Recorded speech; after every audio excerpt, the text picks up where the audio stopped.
रोशनपुर नाम के गांव में चंदा और शांति नाम की जिठानी और देवरानी रहती थी। चंदा का पति बहुत पैसे वाला था। उनके पास किसी भी चीज की कोई कमी नहीं थी और उसके विपरीत शांति का पति बहुत ही गरीब और नशेड़ी था। शांति चंदा के घर में काम करके अपना घर चलाती थी। भाभी, घर पर खाने के लिए कुछ भी नहीं है। अगर आप थोड़ा खाना दे पाए तो बहुत मेहरबानी होगी। मुझे जो भी पैसे मिलते हैं वो तो आपके देवर नशे में उड़ा देते हैं। ये तुम लोगों का ना रोज रोज का ड्रामा हो गया है। अब देवर जी कमाते नहीं है तो मैं क्या करूं? तुम्हारा पति तो तुम्हारी सारी कमाई दारू में उड़ा देता है। रहने दो भूखा उसे। अरे ऐसे मत बोलिए भाभी, आप तो जानती ही हैं कि वो मन के कितने साफ हैं, पर इस बेरोजगारी के कारण उन्हें दारू पीने की लत लग गई है। अरे अपना ये रोना गाना बाद में कर लेना, पहले काम निपटा ले घर का। मेरा और टाइम खराब ना कर। जा गेहूं पीस ले, फिर तुझे कपड़े भी धोने हैं। शांति रसोई घर में जाकर गेहूं पीसने लगती है। पीसते पीसते कुछ गेहूं वहां कपड़ों में गिर जाते हैं, जिसे देखकर उसके दिमाग में एक आइडिया आता है। क्यों ना ऐसे ही थोड़े गेहूं मैं अपने पल्लू में बांधकर घर ले जाऊं, फिर एक बर्तन में जमा कर लूंगी और उसे पीसकर रोटी बना लूंगी। कुछ दिन तो ऐसे ही चलता रहा, मगर फिर एक दिन चंदा ने शांति को ऐसा करते हुए देख लिया। अरे पहले तो मुझे लगा तुम लोग बस गरीब हो, पर तुम लोग तो चोर भी हो। चोरनी कहीं की। मुझे तो लगता था तू गेहूं पिसती है, पर तू तो अपने पल्लू में गेहूं छुपा कर ले जाती है। निकल मेरे घर से। मुझे माफ कर दो भाभी, हमारे पास खाने के लिए एक दाना तक नहीं था, इसलिए मुझे ये सब करना पड़ा। अरे तुम लोग मेरे रिश्तेदार हो, इसीलिए दया कर कर तुझे मैंने अपने घर पे काम पर रख लिया। पर तू और तेरा पति हमारे खानदान का नाम मिट्टी में मिलाने पर उतारू हो चुके हैं। आपको मुझे जितनी गालियां देनी है दीजिए, मारना है तो मार भी लीजिए भाभी, पर मुझे काम से मत निकालिए। परिवार की बात है, वरना कोई और ऐसा काम करता ना तो धक्के मार कर कब से घर का बाहर निकाल दिया होता।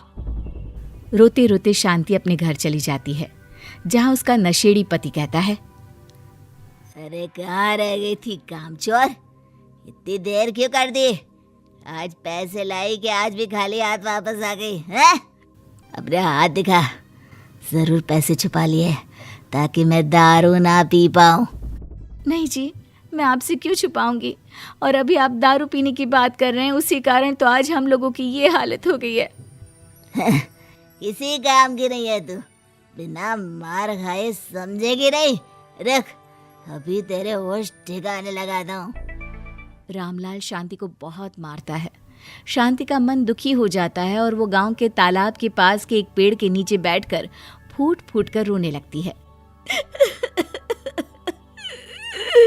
मैंने कभी किसी का बुरा नहीं किया, फिर भी भगवान मेरे साथ ऐसा क्यों कर रहा है?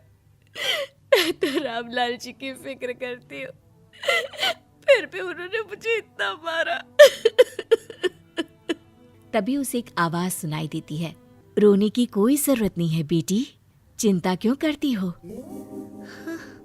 ये आवाज कहाँ से आ रही है? शांति अपने आसपास देखती है, उसे कोई नहीं दिखता। वो ऊपर देखती है, जहाँ उसे एक छोटी सी परी दिखती है। आप कौन है? आप तो कोई परी लगती हैं। हाँ बेटी, मैं इसी पेड़ पर रहती हूँ। मैंने तुम्हारी सारी बात सुनी। अब तुम्हें फिक्र करने की कोई जरूरत नहीं। अपनी आंखें बंद करो। शांति आंखें बंद करती है और जादुई परी अपनी छड़ी घुमाती है। उसकी छड़ी घुमाते ही पेड़ के सारे पत्ते सुनहरे रंग के हो जाते हैं। परी उनमें से एक पत्ता तोड़ लेती है और फिर से अपनी छड़ी घुमाती है, जिसके कारण सारे पत्ते पहले की तरह साधारण से दिखने लगते हैं। आंखें खोलो बेटा। लो, इस पत्ते को ले जाकर अपने तकिए के नीचे रख देना।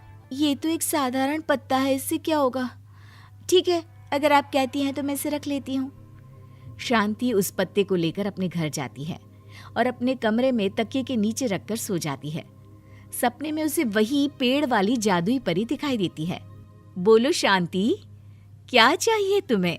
मैं चाहती हूँ हम बहुत अमीर हो जाए और मेरे पति नशा करना छोड़ दें, उन्हें कोई काम भी मिल जाए। कल जब तुम सुबह नींद से जागोगी, तुम्हारी इच्छा पूरी हो गई होगी। अगली सुबह शांति नींद से जागती है। अपने आसपास का नजारा देखकर चौंक जाती है। उसके बिस्तर पर चारों तरफ सोने चांदी रखे हुए थे। हे भगवान, कहीं मैं सपना तो नहीं देख रही? इतना सारा सोना, वो भी मुझ गरीब के पास। रामलाल जी को बताती हूँ, वो बहुत खुश होंगे।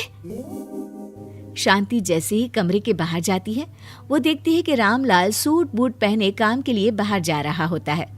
मुझे शहर में एक नौकरी मिल गई है शांति, मुझे आने में देर हो जाएगी, घर का ध्यान रखना। और इस तरह शांति बहुत अच्छा जीवन बिताने लगती है। उसके पास अब किसी भी चीज की कमी नहीं रह जाती। रातों रात शांति के पास आए इतने पैसों को देखकर उसकी जिठानी उससे पूछती है, अरे क्यों रे शांति, कहीं बड़ा हाथ मारा है क्या? अचानक तुम लोगों के पास इतना पैसा कैसे आ गया? नहीं नहीं भाभी, ये सब तो जादुई परी के दिए हुए पत्ते का कमाल है।